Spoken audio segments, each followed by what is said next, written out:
Hi hello my dear students. So live clarity అయితే సరిగ్గా రాలేదండి. సో అందుకనే మీకోసం మళ్ళీ నేను ఒకసారి లైవ్లో ఎక్స్ప్లెయిన్ చేసిన క్వశ్చన్సే కొంచెం ఫాస్ట్గా అయితే ఎక్స్ప్లెయిన్ చేసేస్తున్నాను. సో డౌట్స్ ఇంకెవరికన్నా ఏమన్నా ఉంటే కనుక కామెంట్ సెక్షన్లో కామెంట్ చేసేయండి, ఓకేనా.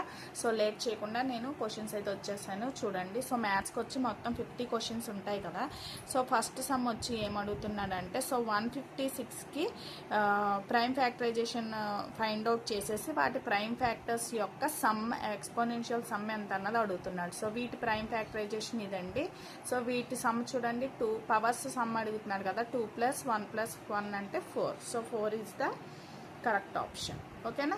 సో సెకండ్ క్వశ్చన్కి వచ్చేసి చూడండి, ఎల్సిఎం ఆఫ్ దీస్ 2 నెంబర్స్ ఇదని ఇచ్చాడు. సో ఫైండ్ ఎం వాల్యూ అన్నాడు. సో సింపుల్గా మీ ఈ రెండాటికి ఎల్సిఎం ఎలా తీసుకుంటున్నాను అంటే, సో మల్టిపుల్స్ ఆఫ్ 12 కొన్ని వేసుకున్నానండి, అలాగే 42 మల్టిపుల్స్ వేసాను. సో కామన్గా మనకి 84 అన్నది ఉంది. సో సింపుల్గా ఎల్సిఎం అన్నది దీనికి 84 అవుతుంది అనమాట. సో మనకి ఎల్సిఎం ఆ రెండాటికి ఎంత ఇచ్చాడండి, 10m + 4 = 84 అని ఇచ్చాడు కదా. సో దీని నుంచి సింప్లిఫై చేస్తే క్లియర్గా ఎం వాల్యూ అన్నది ఎంత వచ్చింది, మనకి 8 వచ్చేసింది, ఓకేనా. సో నెక్స్ట్ థర్డ్ వన్ చూడండి, the product of 2 different irrational numbers is always rational అవ్వచ్చు, ఇర్రేషనల్ అవ్వచ్చు ఒక్కొక్కసారి. సో ఎగ్జాంపుల్గా చూడండి, సో √2 √3 √6 సో ఇర్రేషనల్ అయింది. √2 √8 అంటే √16 4 అన్నది రేషనల్ అయింది. సో సమ్ టైమ్స్ అలా అవుతుంది, సమ్ టైమ్స్ ఎలా అవుతుంది. సో ఇలా ఉన్నప్పుడు మీరు ఆప్షన్స్ ఏం పెట్టాలంటే, మీకు ఒక థీరం అయితే ఉందండి. So product of 2 different irrational numbers is always irrational అని ఉంటుంది. సో ఆప్షన్ అన్నది ఇదే, మీరు క్లిక్ చేసుకోండి, ఓకేనా. సో నెక్స్ట్ సమ్ చూడండి, ఇక్కడ చూడండి, ఒక రెక్టాంగులర్ డైనింగ్ హాల్ యొక్క బ్రెత్ అనేది ట్వైస్ ఆఫ్ ద లెంత్ అన్నాడు. సో బ్రెత్ x అనుకున్నాను, సో లెంగ్త్ వచ్చేసి 2x అనుకున్నాను. సో వాటి ఏరియా 5 యూనిట్స్ అని ఇచ్చాడండి. సో అలా ఉన్నప్పుడు మనకి పాలినామియల్ ఫైండ్ అవుట్ చేయమన్నాడు. సో లెంగ్త్ వచ్చేసి డబల్ అవుతుంది కదా బ్రెత్కి, సో 2x అవుతుంది, ఓకే. సో ఏరియా అంటే రెక్టాంగులర్కి L/B మీకు తెలుసు కదా. So 2x × x, so 2x². కానీ మనకి ఏరియా దేనికి ఈక్వల్ అయింది, 5కి ఈక్వల్ అయింది కాబట్టి సో ఈక్వేషన్ అన్నది ఏమవుతుందండి, 2x² - 5 = 0. So option 2 is the correct answer, ఓకేనా. So the sum of the zeros of the polynomial, sum of the zeros of the polynomial అంటే ఏంటి ఫార్ములా, -b/a అంటే -7/a అంటే 1. So -7, okay. So p of x = ఇంత ఇచ్చాడండి. p(2) అంటే ఏమీ లేదు, x ప్లేస్లో 2 సబ్స్టిట్యూట్ చేస్తే మీకు ఎంత వస్తుందన్న సింప్లిఫై చేసి ఇక్కడ రాసాను చూడండి. సో 9 వస్తుంది. సో అలాగే క్వాడ్రాటిక్ పాలినామియల్ హూజ్ 0 ఈజ్ 6 అన్నాడు, ఓకే. సమ్ ఈజ్ 0 అన్నాడు. సో ఒక 0 ఇచ్చాడండి, సమ్ 0 అన్నాడు. అయితే క్వాడ్రాటిక్ పాలినామియల్ ఏంటి అన్నది ఫైండ్ అవుట్ చేయమంటున్నాడు. సో మనకి సమ్ తెలుసు, ఒక 0 తెలిసింది. సమ్ 0 అవుతుంది కాబట్టి ఒక 0 6 అయినప్పుడు అనదర్ 0 ఏమవుతుందండి, సమ్ 0 అవుతుంది కాబట్టి 6 - 6 అవుతుంది, అవునా. సో క్లియర్గా వాటి ప్రోడక్ట్ ఏమవుతుందండి, 6 × -6 36 అవుతుంది. సో అలా అయినప్పుడు చూడండి, మనకి ఫార్ములా ఏంటి, x² - some × x + product of 2 zeros, అవునా.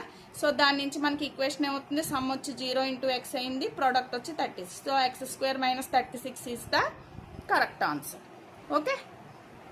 సో అలా నెక్స్ట్ సమ్ చూడండి, సో ఇక్కడ k వాల్యూ అన్నది ఫైండ్ అవుట్ చేయాలి. సిస్టమ్ ఆఫ్ ఈక్వేషన్స్ అన్నది ఇచ్చేసాడండి. సో అది ఇన్కన్సిస్టెంట్ అంట. సో ఇన్కన్సిస్టెంట్ అన్నప్పుడు మనకి కండిషన్ ఏంటండి, a1/a2 = b1/b2 is not equals to c1/c2. So దీని నుంచి ఒక కండిషన్ అన్నది నేను తీసుకున్నాను, ఓకేనా. సో మీకు క్లియర్గా, సో ఇక్కడ దీన్ని బట్టి ఇక్కడ చూడండి, 3 ఫస్ట్ ఈక్వేషన్ 3, సెకండ్ కోషంట్ వచ్చి ఇది. సో a1/a2 అంటే 3/2k - 1. అలాగే సెకండ్ వన్ వచ్చి y కోషంట్ వచ్చి y 1, దీనికి వచ్చి k - 1. సో అదే వేసాను, ఓకే. సో సింప్లిఫై చేసేసాను, క్లియర్గా చూడండి స్టెప్ బై స్టెప్స్ ఎలా వేసాను. సో దాని నుంచి మనకి k వాల్యూ ఎంత వచ్చిందండి, 2 వచ్చింది. సో ఆప్షన్ 2, ఓకేనా. సో అలాగే ఇది నెక్స్ట్ సమ్ అండి, నెక్స్ట్ 9th ప్రాబ్లం. సో ఇక్కడ చూడండి, the repeated root of the, so repeated root ఏంటి అన్న చెప్పి అడుగుతున్నాడు. సో ఇలా ఉన్నప్పుడు మనం ఈజీగా ఈ ఫార్ములాని యూజ్ చేసుకుని మనం ఈజీగా రూట్స్ అన్నది ఫైండ్ అవుట్ చేసేయచ్చు అనమాట. ఇది ax + bx + c ఫార్ములా ఉంటే a 2 అవుతుంది, ఇది -1 అవుతుంది, b 1/8 అన్నది c అవుతుంది. సో ఆ ఫార్ములా -b + b² - 4ac ఫార్ములాలో ఆ వాల్యూస్ అన్నది సబ్స్టిట్యూట్ చేశానండి క్లియర్గా. సో మనకి ఫైనల్గా ఎంత వచ్చిందండి, దీని వాల్యూ 1/4 వచ్చింది, ఓకేనా. సో ఇక్కడ డిస్క్రిమినెంట్ 0 అయిపోయింది చూడండి. సో డిస్క్రిమినెంట్ అన్నది ఎప్పుడైతే 0 అవుతుందో మనకి రిపీటెడ్ రూట్స్ అన్నవి వస్తాయి. ఓకేనా. So if the roots kx into ఇది ఇచ్చాడు. So k value find out చేయమంటున్నాడండి. ఓకేనా. So k value find out చేయమంటున్నాడు అంటే ఇక్కడ మనకు చూడండి ఈక్వల్ అన్నాడు కదా. సో ఈక్వల్ రూట్స్ వచ్చినప్పుడు డిస్క్రిమినెంట్ అన్నది 0 అయిపోతుంది. So discriminant value b² - 4ac అన్నది 0కి ఈక్వల్ చేస్తున్నాను.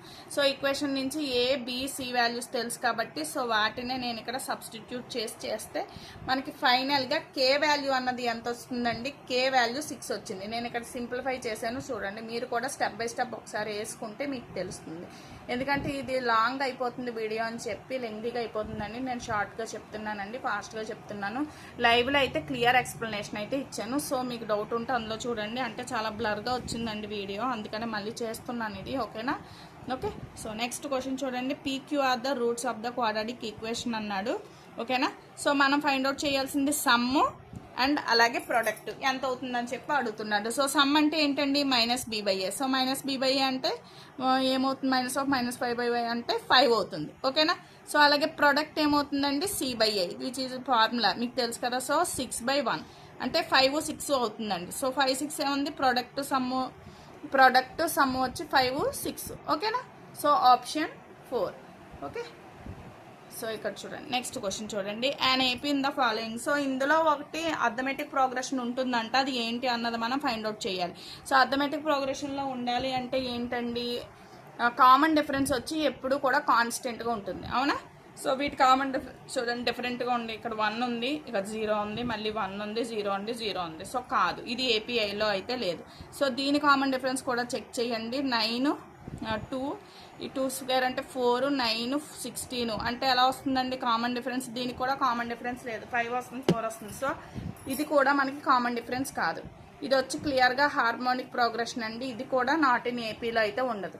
సో ఇక్కడ కామన్ డిఫరెన్స్ చూడండి. డి వాల్యూ ఎంత వస్తుందండి, దేంటి మైనస్ చేసినా సరే 0 వస్తుంది. సో దిస్ ఈజ్ ద ఇది క్లియర్గా ఏపీలో అయితే ఉంది. So option 4 is the correct answer. ఓకేనా. So the number of 2-digit numbers that are in divisible by 3. So number of digits 2-digit numbers ఎన్ని ఉంటాయి డివిజిబుల్ బై 3 అని చెప్పి మనం చెక్ చేయాలి. సో మనకి 2 digitsలో 3తో డివిజిబుల్ అయ్యే నెంబర్ దేని నుంచి స్టార్ట్ అవుతుందండి, 12 నుంచి స్టార్ట్ అవుతుంది అండ్ 99 వరకు కూడా ఎండ్ అవుతుంది. 2 digits నెంబర్స్ కాబట్టి. అవునా. సో అందులో ఏ అంటే సిరీస్లో ఏ అంటే 12. అవునా. డి అంటే కామన్ డిఫరెన్స్ ఎంత ఉంటుంది 3. సో లాస్ట్ మనకి 99 ఏఎన్ కింద తీసుకుంటున్నాను. సో 99. సో మనకి ఏఎన్ ఫార్ములా తెలుసు a+n-1 × d. సో క్లియర్గా ఇందులో మీరు సబ్స్టిట్యూట్ చేస్తే క్లియర్గా దీని నుంచి మనం ఎన్ వాల్యూ అన్నది ఎంత వచ్చిందండి 30 వచ్చింది. ఓకేనా. సో అలాగే ఎంత అమౌంట్ అర్థమంటే progression given by AN value ఇచ్చాడు. So 12th term find out చేయమన్నాడు. సో ఇక్కడ ఎన్ వాల్యూ 12 పెట్టుకుంటే కనుక సింప్లిఫై చేస్తే కనుక ఎంత వచ్చిందండి 27. ఓకే. సో నెక్స్ట్ ఇక్కడ చూడండి అజంప్షన్ ఏమిచ్చాడు. సో కామన్ డిఫరెన్స్ అన్నది 0 అయినప్పుడు టర్మ్స్ అన్నీ కూడా ఈక్వల్గా ఉంటాయంట. సో కరెక్టే కదండి. సో అలాగే general solution of the given AP AN value కూడా ఇది కూడా. సో రెండు కూడా ఏంటండి ట్రూఏ. So true conditions. సో చూడండి both A and B are true and R is the correct explanation of A. So option 1 అనేది పెట్టుకున్నాం. ఓకేనా.